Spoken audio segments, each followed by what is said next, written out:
ഭാഗവത സോപാനം എന്ന യൂട്യൂബ് ചാനലിൽ ഭക്തജനങ്ങളുടെ സാന്നിധ്യത്തിൽ നമുക്ക് ഇന്ന് സ്മരിക്കാനുള്ളത് എഴുത്തച്ഛൻ്റെ രാമായണത്തിൽ നമ്മൾ കർക്കടമാസത്തിൽ സ്ഥിരം വായിക്കുന്ന എഴുത്തച്ഛൻ്റെ രാമായണത്തിൽ സൂചിപ്പിക്കുന്ന വലിയൊരു മന്ത്രത്തിനെ കുറിച്ചാണ്. നമുക്ക് ശക്തിയും ഊർജവും മുഴുവൻ കിട്ടും. നമുക്ക് മാത്രമല്ല, ജീവജാലങ്ങൾക്കെല്ലാം ശക്തിയും ഊർജവും ഒക്കെ കിട്ടുന്നത് സൂര്യനിൽ നിന്നാണ്, ആദിത്യനിൽ നിന്നാണ്.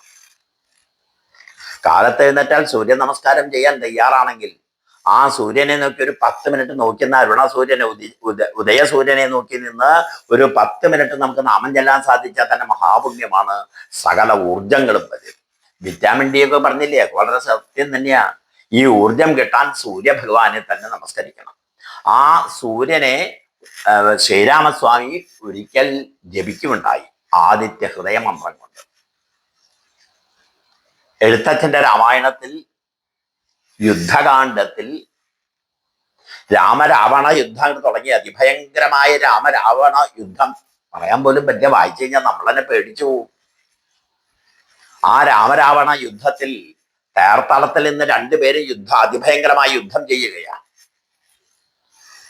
ആ അതിഭയങ്കരമായ യുദ്ധത്തിൽ രാവണനെ ജയിക്കാൻ കഴിയാതെ രാമൻ ക്ഷീണിതനായി പോകുന്നു. ഇത്രയും വലിയ ഭഗവാന്റെ അവതാരമായിട്ടുള്ള ശ്രീരാമസ്വാമി പോലും അധർമ്മത്തിന്റെ മുമ്പിൽ അങ്ങനെ പരിഭ്രമിച്ച് ക്ഷീണിതനായി നിൽക്കുന്ന കണ്ടപ്പോൾ ഇങ്ങനെയായാൽ ധർമ്മത്തിനെ രക്ഷിക്കാൻ പിന്നെ ആരുണ്ട് എന്ന് ചിന്തിച്ചുകൊണ്ട് ബ്രഹ്മപുത്രനായ അഗസ്ത്യമുനി ഇതാ ഇറങ്ങി വരുന്നു. ഗജേന്ദ്രമോക്ഷത്തിൽ ആ രാജാവിനെ ശപിച്ച അഗസ്ത്യമുനി തന്നെ ഇതാ ഇറങ്ങി വരുന്നു രക്ഷിക്കാനായിക്കൊണ്ട്. ഒരു സ്ഥലത്ത് ശാപ കൊടുത്തേച്ചാൽ ഇവിടെ മോക്ഷം കൊടുക്കാൻ വരിക.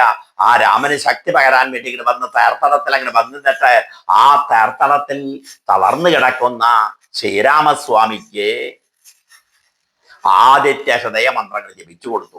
ഈ ആദിത്യ ഹൃദയ മന്ത്രം പഠിക്കുന്ന കുട്ടികൾ, കർമ്മത്തിന് പോകുന്നവർ, ജോലിക്ക് പോകുന്നവരൊക്കെ നിർബന്ധമായും കാലത്ത് എഴുന്നേറ്റ കുളിക്കൊന്നും വേണ്ട. കാലത്ത് പല്ല് തേക്കുക, കയ്യും കാലും കഴുകുക ഒക്കെ കഴിഞ്ഞിട്ട് നേരെ ഉദയസൂര്യൻ ഉദിച്ചു വരുമ്പോൾ മാത്രമേ സൂര്യനെ കണ്ണുകൊണ്ട് നോക്കാൻ പറ്റൂ. ആ ഉദയസൂര്യനെ നോക്കിയിട്ട് നേരെ ദർശിച്ചിട്ട് കൈ തൊഴുതിട്ട് ആ സ്തോത്രങ്ങൾ ജപിക്കുക. ആ സ്തോത്രങ്ങൾ ജപിച്ചങ്ങോട്ട് കഴിയുമ്പോഴേക്കും കാണാം ഊർജം തനിയെ വരുന്നത്. ആ സൂര്യപ്രകാശത്തിന്റെ സാന്നിധ്യത്തിൽ ചൊല്ലേണ്ട മന്ത്രമാണ് ആദിത്യ ഹൃദയ മന്ത്രം. ആദിത്യ ഹൃദയ മന്ത്രം ഒന്ന് ജപിച്ചു വെക്കുന്നു. യുദ്ധകാണ്ഡത്തിൽ ആണ് ഇത് വരുന്നത്. രാമരാവണ യുദ്ധത്തിൽ രാമൻ തേർത്തളത്തിൽ തളർന്നു വീണപ്പോൾ അഗസ്ത്യമുനി രാമന് ചൊല്ലിക്കൊടുത്ത ആദിത്യ ഹൃദയ മന്ത്രം എഴുത്തച്ഛന്റെ രാമായണത്തിലുള്ളതാണ് വായിക്കുന്നത്. സന്താപനാശകരായ നമോ നമ, അന്ധകാരാന്ധകരായ നമോ നമ, ചിന്താമണേ ചിദാനന്ദായ തേ നമ, നീഹാരനാശകരായ നമോ നമ, മോഹവിനാശകരായ നമോ നമ, ശാന്തായ രൗദ്രായ സൗമ്യായ ഘോരായ കാന്തിമതാം കാന്തിരൂപായ തേ നമ, സ്ഥാവരജംഗമാചാര്യായ തേ നമ, ദേവായ വിശ്വേക സാക്ഷിണേ തേ നമ, സത്വപ്രധാനായ തത്വായ തേ നമ, സത്യസ്വരൂപായ നിത്യം നമോ നമ.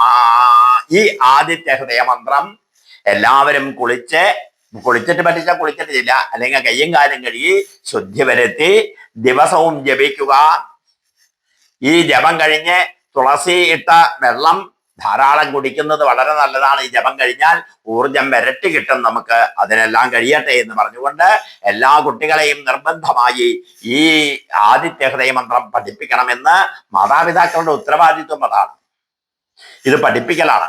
കുട്ടിക്കാലത്ത് ഇത് പഠിച്ചാൽ ചെറുപ്പകാലങ്ങളിലുള്ള ശീലം മറക്കുമോ മനുഷ്യനുള്ള കാലം. കുട്ടിക്കാലത്ത് നമ്മൾ എന്താണോ പകർന്നു കൊടുക്കുന്നത് അത് അവരുടെ ഉള്ളിൽ ഉറച്ചു നിൽക്കും. അതിന് കഴിയട്ടെ എന്ന് പറഞ്ഞുകൊണ്ട് ഈ ആദിത്യ ഹൃദയം നിങ്ങളുടെ പാദങ്ങളിൽ സമർപ്പിക്കുന്നു.